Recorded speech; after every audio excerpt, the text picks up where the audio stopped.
Untuk belajar marilah kita berdoa mulai.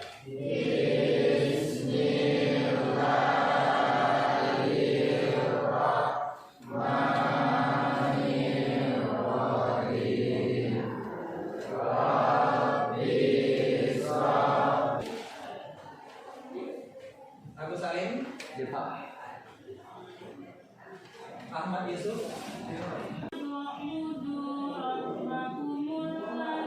Pancasila.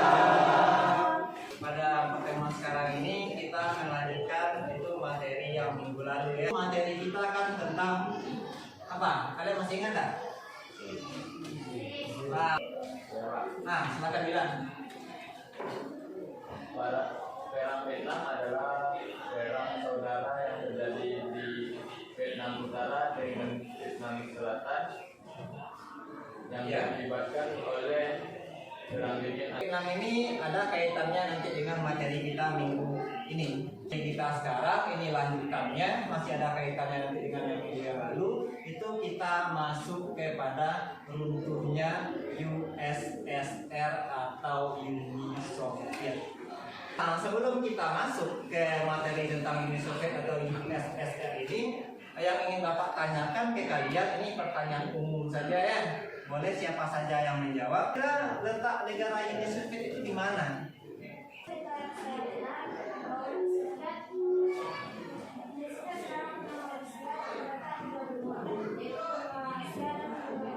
Ya, betul sekali. Itu adalah di antara dua benua ya.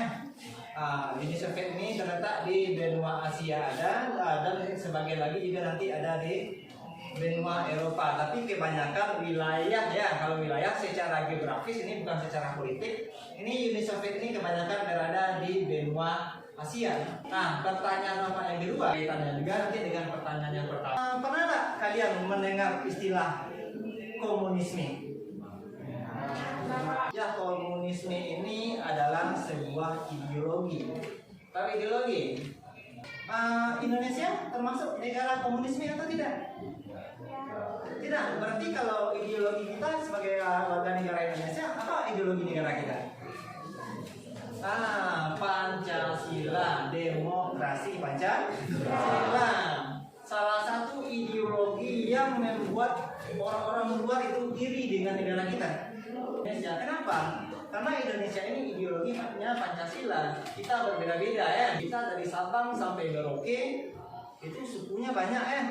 Kita Minang, di Minangkabau, ada Batak di Sumatera Utara. Tapi pernah nggak terjadi perang saudara yang begitu hebat antar suku di Indonesia? Tidak pernah. Tapi kalau kita contohkan ke negara-negara Eropa yang multi etnis, itu negara-negara tersebut hampir tidak ada sekarang ini. Inilah yang patut kita banggakan dari negara kita ya. Kita harus menjaga toleransi nanti apakah itu antar suku, apakah itu nanti antar agama. Itulah yang menyebabkan negara kita masih ada sampai sekarang. Mungkin sebelum kita masuk ke materi yang ingin Bapak tanya, apakah negara kita pernah terpengaruh oleh ideologi komunis? Nah, coba katakan, pernah atau tidak? Pernah. Nah, di Indonesia di masa lalu itu pernah terjadi peristiwa gerakan 30 September. Kalau memang ya ideologi itu ada sampai sekarang, apa yang terjadi di negara kita? Sama seperti Korea Utara. Bagus Putri. Di komunisme kebanyakan mereka ateis. Nah, Bapak tidak akan melihat kalian yang berhijab ini ke sekolah. Kita tidak akan mengaji lagi waktu mulai pembelajaran. Nah, itulah yang terjadi di negara-negara tersebut. Nah, itulah sedikit penghantar sebelum kita masuk ke materi. Jadi seperti yang kalian lihat ini adalah materi kita hari ini tentang runtuhnya USSR. Berarti USSR ini adalah nama lain dari Uni Soviet ya. Mungkin kalian cuma familiarnya dengan tujuan pembelajaran kita hari ini adalah melalui pembelajaran pendekatan saintifik menggunakan model pembelajaran problem-based learning.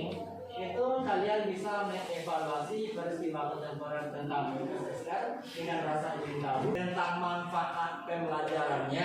Dokter bilang yang ketiga nanti itu adalah penilaian sikap. Tanggal 13 Desember 1922 dan ini kemudian membentuk UNIR. Dari video tersebut, informasi apa yang bisa kalian dapatkan dari video yang ditampilkan di depan tadi?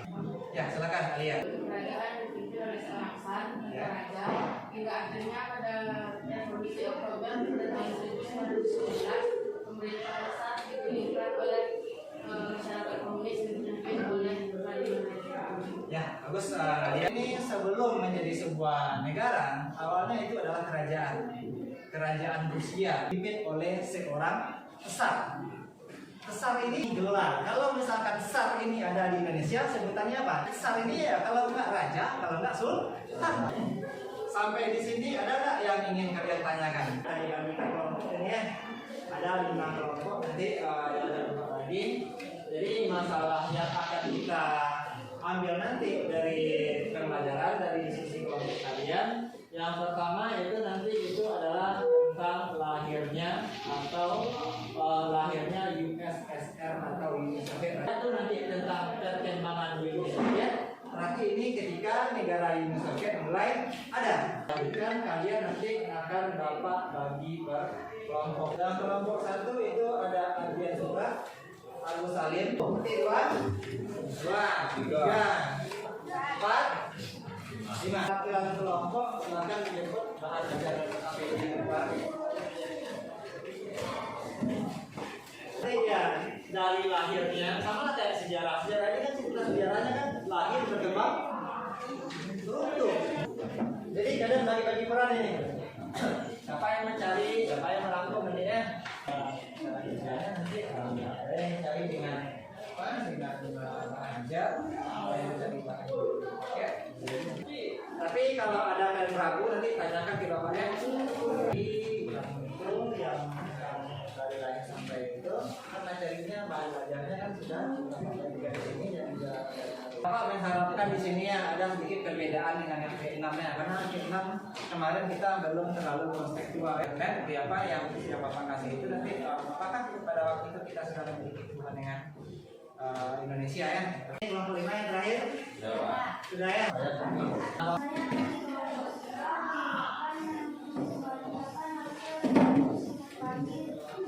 Kala itu Uni Soviet di bawah kepemimpinan Vladimir Lenin mengaku diri sebagai Ingin bertanya sekarang.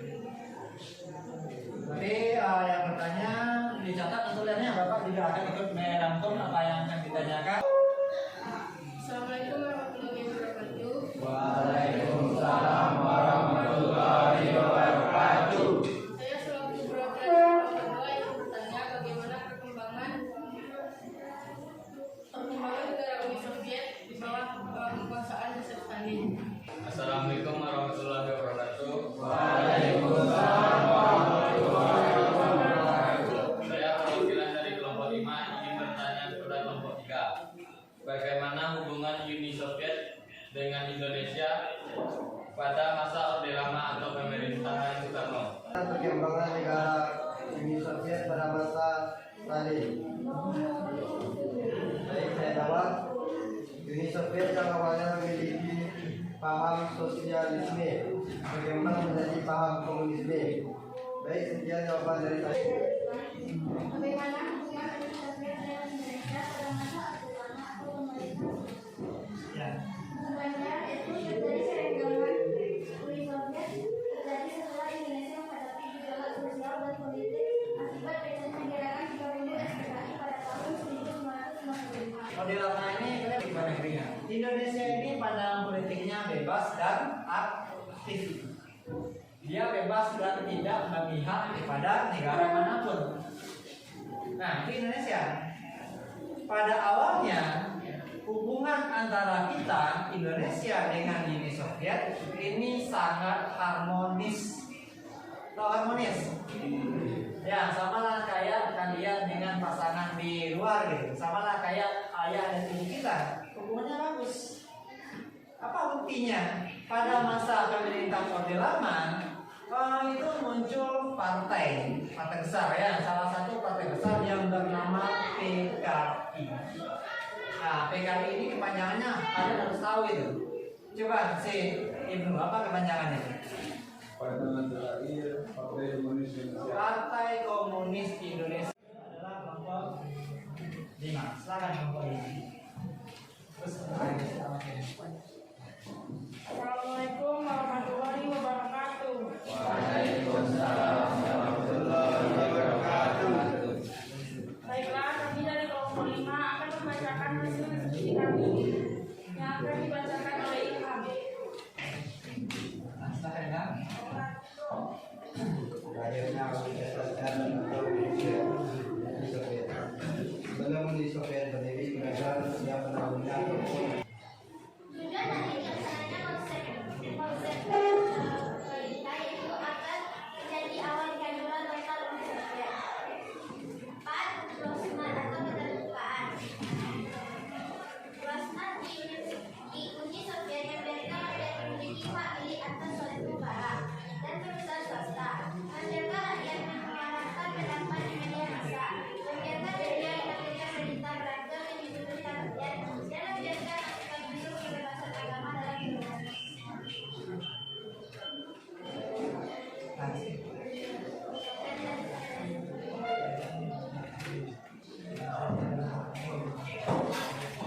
Baiklah, hanya itu hasil diskusi kami. Apakah ada dari kelompok lain yang ingin bertanya? Nah, ini sudah kelompok terakhir ya. Sudah presentasi. Bapak harapkan ini masih ada pertanyaan-pertanyaan dari kelompok lain ya. Assalamualaikum warahmatullahi wabarakatuh. Waalaikumsalam warahmatullahi wabarakatuh. Saya dari kelompok 3 akan bertanya kenapa dengan kondisinya yang berulang kali ini? Nah, silakan Putri. Bagaimana hubungan Indonesia dengan Rusia setelah bencana Uni Soviet? Nah, silakan Rizky. Terima kasih atas pertanyaan dari Mahasiswa. Kedua, Soviet menjadi yang perang dingin. Karena perusahaan itu menerapkan kekuasaan komunis internasional, hasilnya adalah kemenangan Republik Amerika Serikat. Negara-negara Uni Soviet yang ingin melepaskan diri dan menjadi negara merdeka.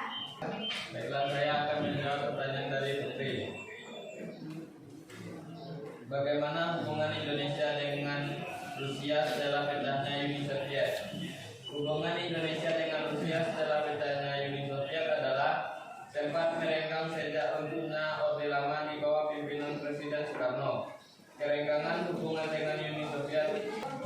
Nah, jadi itu mungkin diskusi kita hari ini ya. Kalian kembali ke tempat duduk semula sebelum Bapak simpulkan dan memberikan proses tentang pembelajaran hari ini. Oke, diskusi kita hari ini. Tapi untuk penguatannya lagi ya, untuk penguatan kita supaya materi ini memang iya benar-benar kalian pahami, itu kita mengadakan post test itu akan membagikan KPD.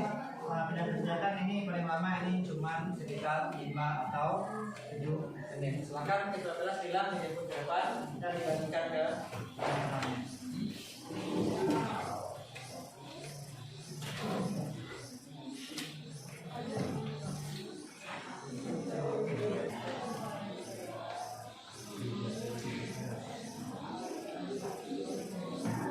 Nah, silakan dikumpulkan.